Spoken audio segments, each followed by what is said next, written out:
Hujan, seorang gadis seksi terbaring di tempat sampah. Jechil telah kesepian selama 30 tahun, lewat dan menemukannya. Siapa yang akan meninggalkannya di tempat seperti ini? Gadis itu masih muda dan cantik, mengapa mereka membuangnya seperti itu? Dia tidak punya pilihan selain membawa pulang gadis itu. Lalu Jechil membawa gadis itu ke rumahnya. Begitu dia duduk di sofa, gadis itu jatuh padanya. Dia terkejut dan segera pindah. Lalu dia berpikir, kamu pikir aku mudah mimpi. Setelah itu, dia pergi berganti pakaian dan mengeringkan rambutnya dengan handuk. Melihat gadis itu juga basah karena hujan, dia pergi ke gadis itu untuk menyekanya. Sekarang dia tidak tahan lagi dan matanya mulai melihat ke seluruh tubuh gadis itu. Oh no, tidak bisa. Jangan melihat lagi, atau itu akan terjadi ahihi. Jechil buru-buru menutupi gadis itu dengan handuk. Lalu dia memanggilnya untuk bangun. Mari kita tebak apakah gadis ini akan menjadi kekasihnya di masa depan, ya? Pada saat ini, tiba-tiba kilatan petir mengejutkannya. Setelah itu, dia menemukan gadis itu sudah mati. Apa yang harus dia lakukan? Dia buru-buru mengeluarkan teleponnya untuk memanggil polisi. Tapi dia berpikir lagi, gadis ini meninggal di rumahnya. Jadi dia mungkin ditangkap karena pembunuhan. Dia memutuskan untuk tidak memanggil polisi lagi. Dia mengambil kesempatan mayat itu masih hangat dan ingin membawa mayat itu kembali ke tempatnya. Akibatnya, karena dia tidak bisa membawa gadis itu, dia didorong di atasnya oleh gadis itu dan pingsan.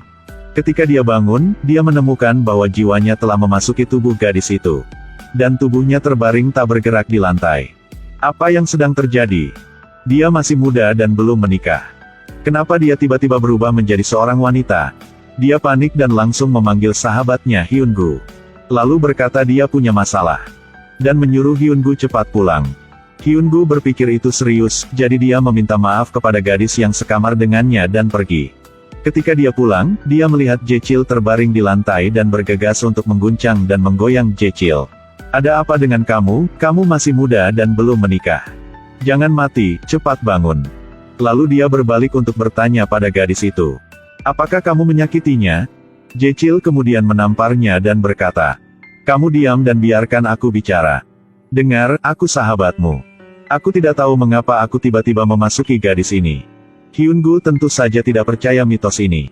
Ketika Jechil menceritakan rahasia di antara mereka berdua, dia percaya itu benar. Jechil membawa seorang gadis dari tempat sampah untuk pulang. Akibatnya, jiwanya tiba-tiba memasuki tubuh gadis itu. Untuk mendapatkan kembali tubuhnya, dia dan Hyungu memulai pencarian Google. Tak disangka, semua ini adalah cara yang sangat kejam, tertabrak mobil, tersambar petir. Tapi ada juga cara yang sangat membahagiakan. Ini adalah dua orang yang harus berhubungan seks satu sama lain, Ditabrak mobil sangat berbahaya, jika Anda sial, Anda bisa kehilangan nyawa. Tapi bahkan lebih buruk. Ketika Jechil adalah seorang pria, dia tidak pernah berhubungan seks. Sekarang dia seorang gadis, bukankah seharusnya dia membiarkan orang lain berhubungan seks dengannya? Maka dia hanya bisa disambar petir. Kakinya menginjak tangan mayatnya. Lalu berdiri di tengah hujan memegang tiang besi. Tanpa diduga, dia berdiri di tengah hujan sepanjang malam tanpa ada sambaran petir yang menyambarnya. Jechil memasuki rumah untuk mandi dan pergi tidur. Hyungu berdiri di luar menatapnya dan menginginkan tubuh itu. Dia pikir itu bagus jika Jechil adalah gadis sejati. Jechil bertanya, apa kau tidak pernah melihat laki-laki mandi? Tolong keluar, cepat. Ya betul, aku belum pernah melihat seorang gadis mandi membiarkan pintu terbuka seperti ini. Saat Jechil berubah menjadi wanita, Hyungu adalah orang yang paling bahagia. Dia mengajak Jechil untuk membeli beberapa baju baru. Ketika dia melihat Jechil berpakaian seperti seorang gadis, dia tidak bisa mengalihkan pandangannya dari Jechil. Dan dia juga murah hati untuk menawarkan makanan lengkap kepada Jechil. Lalu mengajak Jechil menemui seorang peramal. Untuk meminta cara menukar jiwanya. Jechil memandang peramal seperti orang gila, berdiri dan menyeret Hyungu untuk pergi. Pada saat ini, peramal tiba-tiba menjadi serius dan berkata, apakah kalian berdua datang untuk bertanya bagaimana menukar jiwa? Benar Pak. Apa yang harus kita lakukan? Kamu hanya perlu melakukan apa yang aku katakan. Setelah itu, keduanya berbaring di ruangan yang penuh dengan lilin. Saya pikir peramal punya trik hebat. Jika saya tidak salah menebak, peramal itu menyuruh Hyungu berhubungan seks dengan Jechil. Saat Hyungu hendak berakting, Jechil tiba-tiba menendang Hyungu kecil. Hampir membuatnya menjadi wanita juga. Oh no, maaf. Hanya saja aku merasa sangat mengerikan, aku tidak tahan. Hyun-gu marah. Hari ini, dia tidak hanya menghabiskan uang untuk membeli pakaian, tetapi juga untuk makan. Tetapi dia tidak mendapatkan apa-apa. Sekarang, ingat semuanya dengan jelas. Sebelum kalian berdua bertukar tubuh, apa yang kamu dan gadis itu lakukan? Aku tidak melakukan apa-apa. Aku hanya melihat kakinya sedikit. Ya, aku ingat. Ketika aku jatuh, sepertinya aku pernah dicium olehnya. Kalau begitu, sekarang kenapa kamu tidak mencoba menciumnya lagi? Apakah kamu percaya aku akan menamparmu?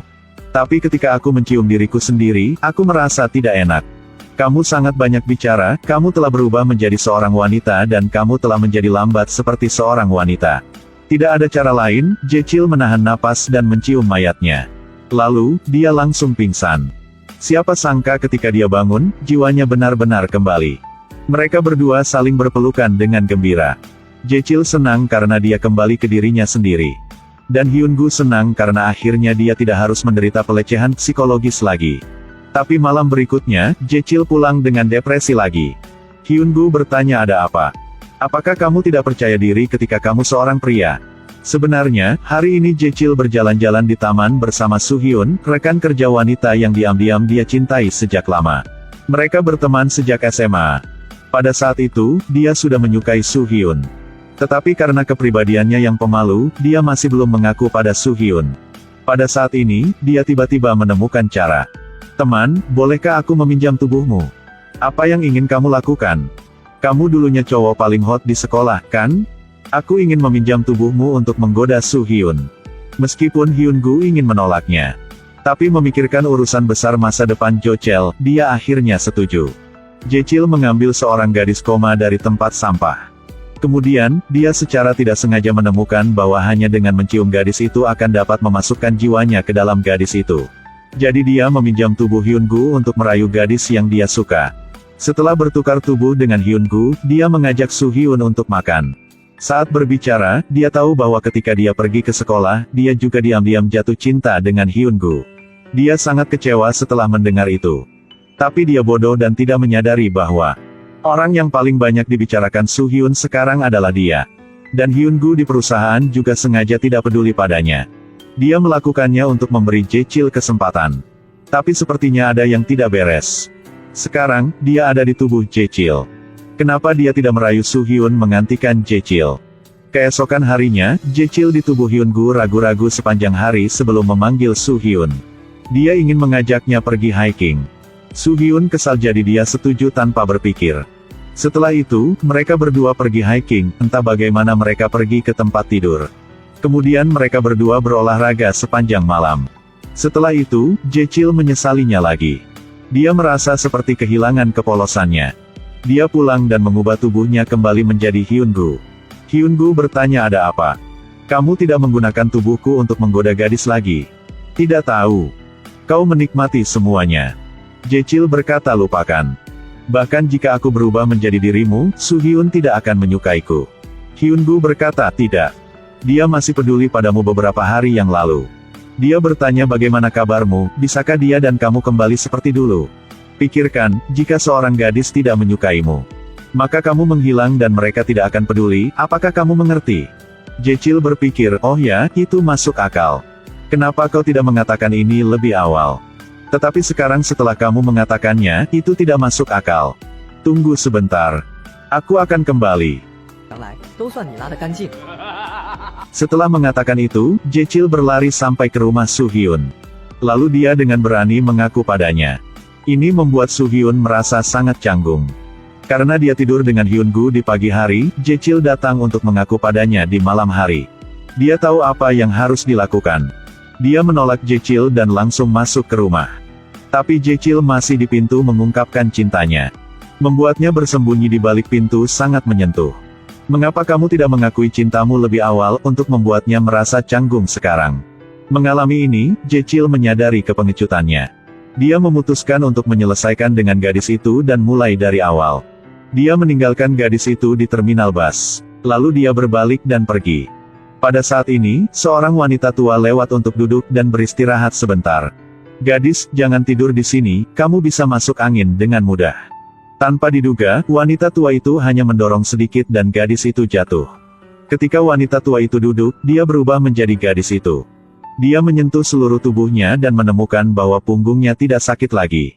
Kram kakinya juga hilang. Ini sangat bagus. Lalu dia pergi ke jalan untuk melakukan pose seksi. Melambaikan tangannya untuk memanggil motor itu untuk berhenti dan keluar dari kota. Film ini ingin memberitahu kami bahwa jika Anda menyukai seseorang, katakan sejak awal. Dan miliki keberanian untuk menghadapinya. Meskipun hasilnya tidak seperti yang diharapkan, tetapi Anda telah mencoba melakukannya. Lebih baik membuat kesalahan dan penyesalan, daripada menyesal dan kehilangan.